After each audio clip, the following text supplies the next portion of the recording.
දිස්ත්‍රික්කයේ ගත්තොත් පළාත් පාලන ආයතන 17ම අපි දිනනවා. ඒකේ ආයේ සැකයක් නැහැ. පානදුර නගර සභාව අපි ඉහළින්ම දිනනවා. පානදුර ප්‍රාදේශ සභාව ඉහළින්ම දිනනවා. බේරුවල ප්‍රාදේශ සභාව, බේරුවල නගර සභාව මේ සියල්ල අපි ඉහළින් දිනනවා. කිසිදු ගැටලුවක් නැහැ.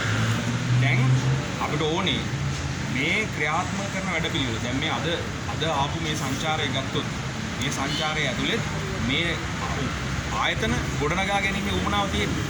ගොඩනගා ගැනීමේ උවමනාව තියෙනවා. ඒතර අපිට මෙතනට ඕනේ ගමේ නියෝජිතයත් ඕනේ මේ වැඩේට සහාය දෙන්න. නැත්තම් නියෝජ්‍ය අමාත්‍යතුමා හැමදාම එන්න බෑ.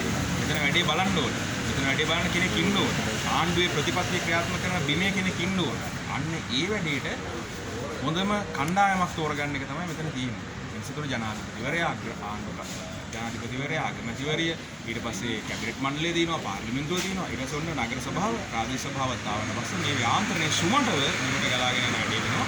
ඒක තමයි තියෙන්නේ. ඉතින් දැන් මේ ආයතනය ඇතුලේ ඔබ කරකුණා ටීම් බැලුවා වීඩියෝ බැලුවා යකාගේ හැටියට තමයි විමානේ නේ. ඉස්සර හිටපු යක්කුන්ගේ හැටියට තමයි මේකේ වැඩ වෙලා තිබුණේ.